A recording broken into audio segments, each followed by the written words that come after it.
Good evening all future nursing officers. जैसा कि medical surgical first GNM वालों के लिए मैंने कुछ इंपॉर्टेंट क्वेश्चन बताए थे और आज उनका मेडिकल सर्जिकल फर्स्ट का पेपर भी कंप्लीट हो गया है। तो चलो आज थोड़ी पेपर के बारे में डिस्कशन कर लेते हैं अपन कि कौन कौन से क्वेश्चन अपने आए हैं। वैसे अप्रोक्सीमेटली पेपर अपना जो इंपॉर्टेंट क्वेश्चन बताए हैं वहीं से आपका बना है, ठीक है। तो जैसे आपके फर्स्ट क्वेश्चन था जो ऑब्जेक्टिव टाइप का था, ठीक है, सेलेक्ट द राइट आंसर। तो इसमें फर्स्ट क्वेश्चन था आपके विच of the following is not a pancreatic hormone, ठीक है। इसमें आपको पेनक्रियाटिक हार्मोन के बारे में पूछा है कि आपके 3 हार्मोन है वो पेनक्रियाटिक हार्मोन है और एक कौन सा हार्मोन ऐसा है जो पेनक्रियाटिक हार्मोन नहीं है। तो इसमें आपको ऑप्शन करना था एल्डोस्टेरोन। एल्डोस्टेरोन आपका पेनक्रियाटिक हार्मोन नहीं है, ठीक है। बाकी सोमेटोस्टेरोन, इंसुलिन, ग्लूकागोन ये सब पेनक्रियाटिक हार्मोन होते हैं। ये सब मैंने आपको पढ़ाया भी था और बताया भी है, ठीक है। सेकंड क्वेश्चन आपके दिया है कि which of the following drug induce vomiting, ऐसी कौन सी ड्रग है जो वॉमिटिंग को क्या करती है, इंड्यूस करती है। तो वहाँ पे आपको करना था इमेटिक्स, ठीक है। इमेटिक्स क्या करती है हमेशा जो आपके वॉमिटिंग को इंड्यूस करेगी, जबकि एंटी इमेटिक्स क्या है आपके जो वॉमिटिंग है उसको स्टॉप करने का काम करती है, ठीक है। डायरेटिक्स यूरिन के लिए है, नार्कोटिक्स ये आपके नर्वस सिस्टम के रिगार्डिंग है। तो आपको यहाँ पर जो राइट आंसर था वो इमेटिक्स करना था, ठीक है। थर्ड जो क्वेश्चन था इसमें आपको पूछा गया था कि which of the following is a screening test for hearing loss. Hearing loss के लिए स्क्रीनिंग टेस्ट कौन सा होता है। तो इसमें आपको रेने टेस्ट करना था, ठीक है। तो रेने टेस्ट है वो आपका क्या है, हियरिंग लॉस का जो आपका क्या है, हियरिंग लॉस का स्क्रीनिंग टेस्ट होता है, ठीक है। तो ये तीनों के राइट आंसर यहाँ पे करने थे, ठीक है। तो आप कमेंट करके बताना कि आपने क्या आंसर दिए इनके, ठीक है। सेकेंड क्वेश्चन था आपके जिसमें आपको करना था क्या, जो आपके fill the blanks. Fill the blanks में आपको फर्स्ट क्वेश्चन था कि Widal test is done for diagnosis of. Widal test बहुत पढ़ाया था मैंने, टाइफॉइड फीवर। टाइफॉइड फीवर के लिए अपने को क्या करना होगा, विडाल टेस्ट करना होता है। सेकेंड है कि low level of in blood is known as hypokalemia. तो हाइपोकेलेमिया में आप किसको उसका लेवल चेक करते हैं, कैलेमिया वर्ड आती है, मैंने बताया था पोटेशियम आपके दिमाग में आना चाहिए, ठीक है। नेट्रेमिया में मैंने सोडियम बताया था और कैलेमिया का मतलब पोटेशियम। तो इसमें क्या आएगा, potassium. Low level of potassium in blood is known as hypokalemia, ठीक है। हाइपो मतलब कम होना, डिक्रीज लेवल, और कैलेमिया मतलब पोटेशियम का लेवल यहाँ पे क्या हो रहा है, डिक्रीज हो रहा है। थर्ड है कि inflammation of spinal cord is known as. जो स्पाइनल कॉर्ड है इसका इन्फ्लामेशन होना क्या कहलाता है। तो मैंने पढ़ाया था आपको कि माइलाइटिस, ठीक है। क्या कहलाता है, माइलाइटिस। माइलाइटिस का मतलब होता है infection and inflammation of the spinal cord. Fourth था आपके contact dermatitis is hyper sensitivity reaction. जो कॉन्टैक्ट डर्मेटाइटिस है वो कौन सी हाइपर सेंसिटिविटी रिएक्शन है। तो आपको पढ़ाई हुई थी टाइप फोर्थ। जो टाइप फोर्थ नंबर की जो हाइपर सेंसिटिविटी है जिसको अपन बोलते हैं डिले टाइप हाइपर सेंसिटिविटी। क्या बोलते हैं, डिले टाइप हाइपर सेंसिटिविटी। तो आप इसमें लिख देते हैं कि डिले टाइप हाइपर सेंसिटिविटी ये होती है, टाइप फोर्थ होती है, ठीक है। फिर आपके क्वेश्चन था ट्रू एंड फॉल्स वाला, ठीक है। ट्रू एंड फॉल्स में आपको फर्स्ट पूछा कि diuretic drug should be given at bed time. क्या डाययूरेटिक ड्रग को आपको बेड टाइम देना है। तो नहीं, बेड टाइम नहीं देना है, ठीक है। अपने को कब नहीं देना है, बेड टाइम इसको नहीं देना है। अर्ली मॉर्निंग देते हैं अपन या इवनिंग में 5 to 6 PM तक अपन क्या करते हैं इसको वहाँ पर देते हैं, ठीक है। तो इसको अपने को बेड टाइम नहीं देना है, वरना तो क्या होगा, बार बार उसको डाययूरेटिक देते रात को बार बार क्या होगा, यूरिन पास आउट के लिए परेशान होगा पेशेंट, ठीक है।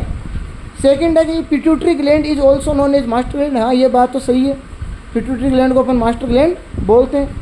थर्ड था कि paracentesis procedure is done for removal of fluid from the pleural cavity.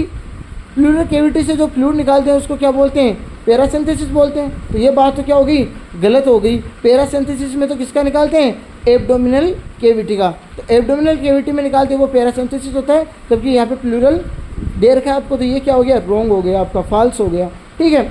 Last है कि epidural haematoma is bleeding between dura mater and scale. हाँ ये बात सही है, ट्रू है कि जो आपका जो आपके क्या है एपिड्यूरल हिमेटोमा होता है उसको अपन क्या होता है, ड्यूरामीटर और जो स्केल होता है उसके बीच में अगर ब्लड एक्युमुलेशन हो जाता है तो उसको अपन बोलते हैं क्या, जो एपिड्यूरल हिमेटोमा, ठीक है। फिर अपन बात करते हैं जो आपके क्या है long type match the following वाले क्वेश्चन थे। मैच द फॉलोइंग में देखो आपको क्या करना था, पहला था एक्रोमेगली। तो एक्रोमेगली किस में आएगा आपके, एक्रोमेगली इसको अपन और किस नाम से जानते हैं, गिगांटिज्म, ठीक है, गिगांटिज्म के नाम से भी जानते हैं, ठीक है, जिसमें जीएच ग्रोथ हार्मोन, ठीक है, ग्रोथ हार्मोन का लेवल बढ़ जाता तो इसमें क्या आएगा, सोमेटोट्रोपिन, ग्रोथ हार्मोन का लेवल बढ़ जाता तो इसमें आएगा सोमेटोट्रोपिन। फिर है प्लूरल कैविटी, अभी बताया मैंने पहले, प्लूरल कैविटी मतलब रेस्पिरेटरी सिस्टम, लंग्स से रिलेटेड। प्लूरल कैविटी क्या होती है, लंग्स में होती है, तो वहाँ पर प्लूरल कैविटी मतलब लंग्स आ गए, ठीक है। फिर है आपके पेरिटोनियल कैविटी, पेरिटोनियल कैविटी मतलब एब्डोमेन, और एब्डोमेन में क्या होती है, स्टोमक, तो स्टोमक आएगा इसमें, ठीक है, थर्ड में स्टोमक से आप मैच कर दो। और लास्ट आपका एक्सेसिया, ठीक है, जिसमें एकेल्सिया, ठीक है, एकेल्सिया होता है वो आपका रिलेटेड होता है किससे, कार्डियोस्पाज्म, ठीक है। कार्डियोस्पाज्म मतलब क्या होता है, जो आपकी इसोफेगस होती है उसमें स्पाज्मसिटी हो जाती है, वो ब्लॉक हो जाती है, वहाँ नर्व सिस्टम है वो प्रॉपर काम नहीं कर पाता, जो आपकी स्टोसिन ट्यूब है, जो आपकी इसोफेगस है उसकी जो नर्व सप्लाई है वो वहाँ पे प्रॉपर काम नहीं कर पाती, और वो प्रॉपर काम नहीं करेगी तो वहाँ पे ब्लॉकेज देखने को मिलेगा, ठीक है। ये तो क्या आपके सारे नॉर्मल क्वेश्चन। फिर आपके देखो बी, सेक्शन बी था, सेक्शन बी में आपको दिया गया था, देखो मैंने बताया था फर्स्ट ही नर्सिंग जो इंपॉर्टेंट क्वेश्चन में जो फर्स्ट इंपॉर्टेंट क्वेश्चन बताया था एनसीपी का, ठीक है, तो वही क्वेश्चन आ गया। देखो right about process and purpose, आपको प्रोसेस एंड पर्पज पूछ लिए इसके एनसीपी के। सेकंड में आपको डिफरेंस पूछ लिया डुडिनल एंड गैस्ट्रिक अल्सर, मैंने इंपॉर्टेंट बताया था पहला ही क्वेश्चन डाइजेस्टिव में पेप्टिक अल्सर, तो इसमें आपको डिफरेंस पूछा है, ठीक है। फिर आपको पूछ लिया नर्सिंग केयर प्लान बनाना, इंटेस्टाइनल ऑब्स्ट्रक्शन, थर्ड मैंने शॉर्ट नोट्स दिया था आपको कि इंटेस्टाइनल ऑब्स्ट्रक्शन पढ़ के जाना, और मैंने थर्ड क्वेश्चन बताया था आपको जब मैंने इंपॉर्टेंट क्वेश्चन का वीडियो अपलोड किया था, तो वही क्वेश्चन आ गया, ठीक है। इसके अलावा आपको ग्लासकोमा स्केल, पेन बताया था मैंने, पेन एंड पेन मैनेजमेंट, तब मैंने आपको बताया था ग्लासकोमा स्केल के बारे में, ठीक है, तो ग्लासकोमा स्केल के बारे में पूछ लिया, ठीक है। वहीं आपको स्ट्रोक, ब्रेन स्ट्रोक, सीवीए, मैंने नर्व सिस्टम में एक क्वेश्चन बताया था लॉन्ग लिख के कि सीवीए का क्वेश्चन आ सकता है, ठीक है, तो सीवीए को और किस नाम से जानते हैं आप, ब्रेन स्ट्रोक के नाम से जानते हो, तो ये क्वेश्चन आपका वहीं से आ गया। डिफाइन एनेस्थेसिया, मैंने आपको ओटी में क्वेश्चन दिया था एनेस्थेसिया में रोल नर्सिंग के, कि एनेस्थेसिया और उसमें नर्स के रोल पढ़ के जाना है, तो ये देखो आपको एनेस्थेसिया के बारे में पूछ लिया और उसके टाइप्स पूछ लिए कि लोकल जनरल के बारे में बताओ, लोकल एनेस्थेसिया और जनरल एनेस्थेसिया, तो उस क्वेश्चन वहीं से आए। फिर बात करते हैं लॉन्ग टाइप क्वेश्चन की, तो इसमें देखो फर्स्ट क्वेश्चन था कैटारेक्ट का, जो आपके मेडिकल सर्जिकल सेकंड से पूछा गया आई वाले चैप्टर से, ठीक है। कैटारेक्ट के बारे में मैंने बताया था कि इसका लॉन्ग क्वेश्चन आएगा, क्योंकि मैंने मेडिकल सर्जिकल सेकंड का भी एक वीडियो बनाया था आपके लिए इंपॉर्टेंट क्वेश्चन का, और उसमें मैंने आई वाले में कैटारेक्ट आपको बताया था, ठीक है। तो कैटारेक्ट के बारे में पूछ लिया, इसके साइन सिम्टम पूछ लिए, और इसकी जो pre and post operative nursing management पूछ लिया कि कैटारेक्ट सर्जरी करने से पहले और करने के बाद में आप क्या मैनेजमेंट करोगे एक पेशेंट का, वो पूछा है। सेकंड क्वेश्चन आपको पूछा अस्थमा का, जो मैंने बताया था आपको रेस्पिरेटरी सिस्टम में, ठीक है, जो वीडियो देखना इसमें मैंने आपको बताया रेस्पिरेटरी में अस्थमा का लॉन्ग क्वेश्चन आ सकता है, ठीक है। तो इसके कोजेज पूछ लिए, साइन सिम्टम पूछ लिए, और इसका मेडिकल मैनेजमेंट पूछा है, ठीक है।